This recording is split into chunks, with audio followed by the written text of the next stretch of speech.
Flop is 8, king, 7. Mizrachi pairs his kings.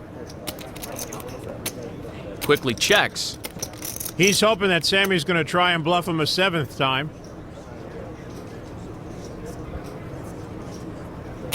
And Sammy does.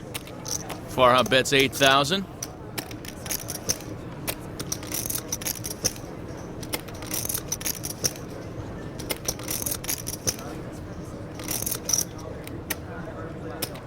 Michael must feel he has the best hand, but Sammy raised before the flop, and Sammy could have a king with a better kicker, so Michael might be a little cautious here. Or maybe not.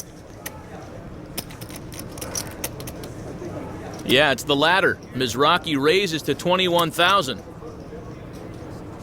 And Sammy can't possibly call. He has nothing. Farha folds. 2 nines. Incidentally, when this match is over, they're going to have a jewelry weigh-off for a little side pot.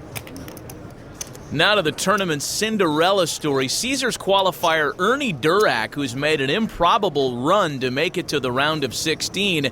He's here against an experienced cash game player, Ted Forrest, in quite a mismatch. Like most poker players, Ted enjoys a good side bet, but the wagers he chooses are quite often unusual. Oh, the craziest bets. Actually, I bet Huckseed that his brother couldn't walk from LA to Las Vegas with only sleeping twice. I won that bet. I bet I could do a standing backflip. I won that bet.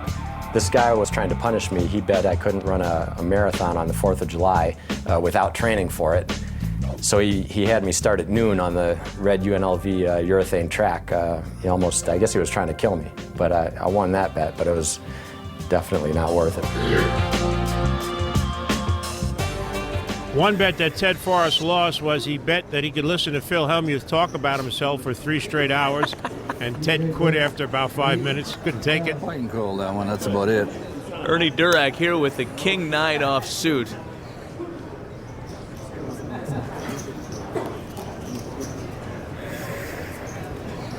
Forrest checks on his A7. Flop comes 9, 10, 8. Ernie Durak, mild-mannered blackjack player from Canada, stood the world on his ear by beating 2 of the greatest poker players. Turn is a 3 of spades. Good card for Ted Forrest. Gives Ted Forrest a nut flush draw plus an open-end straight. He bets, and Ernie Durak, world-famous blackjack player, calls. And on the river, a 6 of hearts, and Ted Forrest makes his straight.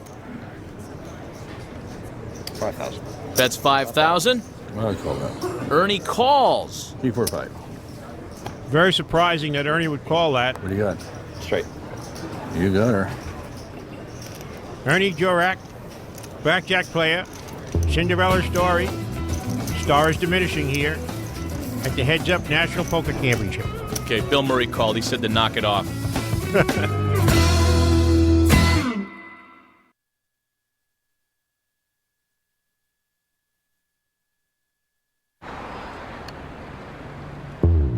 Caesars Palace Casino in the heart of the Las Vegas Strip. The National Heads Up Poker Championship continues. Back to round 16 action. Michael Mizrachi and Sam Farha.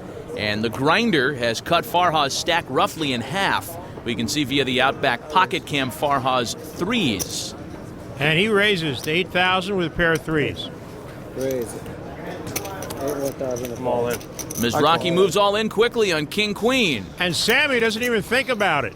He puts his whole stack in there with a pair of 3s. I have him covered. He's a 51% favorite to double up and be almost even in this match. Queen, king of spades, queen of clubs.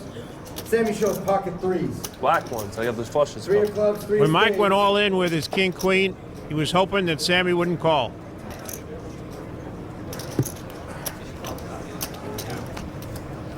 And the flop. 4-5 jack.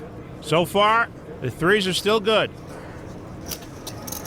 Mike's going to need a king, a queen, or 2 spades, or some combination to make a straight. Turns a deuce of clubs. A little bit of help for Farha.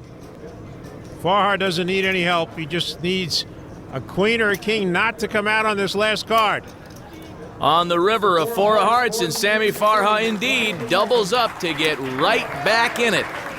Thank you, guys. As we move back to our featured table, Catherine Tappan is with a player who knows both participants well. Eric, you and Daniel are very good friends. You've been watching him throughout the entire tournament, and you've played a lot of heads up against him. How do you handicap this match? I'll actually bet on him, so I think he's got a good chance to win. I mean, TJ's a great player, but Daniel, it's not to say TJ won't try hard, but Daniel is trying so hard, and this tournament means a lot to him. What should we look for in this match? I look for Daniel to try to play a lot of small pots, and TJ might try to raise, maybe make some big raises, just take the pot right there, where Daniel wants to play poker on later streets. Thank you very much. Enjoy this match. Thank you. Well, Negreanu at a slight disadvantage to TJ Cloutier here at this point with the blinds at 1 and 2,000. Jack 4 suited for Negreanu. And he's showing some of that speed he promised, raising it up to 5,000. Suited Queen 6 for TJ, who calls. Flop is King 7-5, a couple of spades for Daniel. This is the second time Daniel's flopped a flush draw, and the second time he's checked. And look at this, he's let TJ catch up and make a pair of queens on the turn. And that queen on the turn changes the Card Player Magazine percentages and turns them heavily in favor of TJ. Negreanu now bets 6,000. He waited till TJ made a hand, and then he bet 6,000. TJ called. And look at this, on the river, Daniel has caught the joker, the queen of spades. That's the best card in the deck for Daniel. Gives him a flush, and he gives TJ 3 queens, and TJ leads out and bets 10,000, and Daniel's raising here. No kid. No kidding. Makes it 14,000 a call, and TJ says no kidding. No kidding, Daniel. Daniel really did not play this hand that well. He got real lucky, and TJ's able to get away from the hand. Good lay down. No kidding. What a great lay down by TJ Cloutier. No kidding. 3 queens. Tough lay down, but it was a good one. It wasn't tough to lay down at all. For me to raise you there, you know I had to have the spade. Maybe not for him, but that's where the amateur goes broke. No kidding. Swinging back to our outer tables now, where the grinder Mike Mizrachi has a 2-1 chip lead over Sam Farha. Blinds are 3 and 6,000 right now. I'm all King in. 6 for Mizrachi goes all in. I don't understand this at all. $3,000 and $6,000 blinds.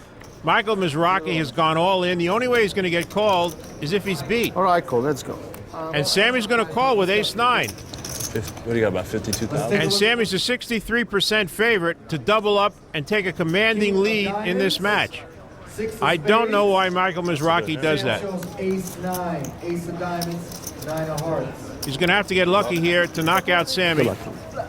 Catch king or 6. And have Sammy not catch an ace or a 9. Michael has Sam covered. So on the flop, none of the aforementioned cards. 3-7 queen. Sammy's still in the lead with ace high. Neither player has a club in case 2 more clubs come out there. Turns a 5 of spades. And now Mizrachi has an inside straight draw.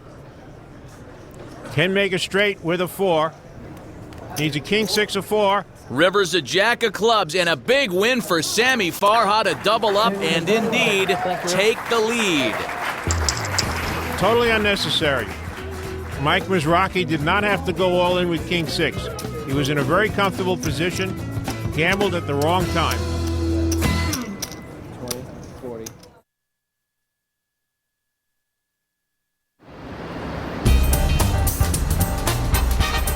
Throughout history, Caesars Palace has distinguished itself as the premier source of entertainment here in Las Vegas. Throughout your stay, visit the Forum Shops and experience some of the best shopping in the world. Follow it up with one of the many hit shows featuring Celine Dion, Elton John, and the Pussycat Dolls, setting the bar for star performances in this town. After the show, enjoy fine dining at one of many top-notch restaurants, including the award-winning Bradley Ogden or Bobby Flay's Mesa Grill. Afterward, retreat to the hot spots like the Shadow Bar or the world-famous Pure and dance the night away. Ernie Durak was at Pure last night, dancing the night away, doing apple martinis. He went all in at the bar about 4:45 in the morning. Well, maybe that in part explains his trailing Ted Forrest here, roughly 2-1 in the chip count. Forrest with suited king 5 calls. Oh, and Durak with pocket aces. Ernie has said raise. Blinds of 1 and 2,000. Ernie and Ted. And Ted Forrest called. Ernie wanted to raise more. But Ted Forrest called his first raise. And Ernie's a little disoriented, and Ted Forrest knows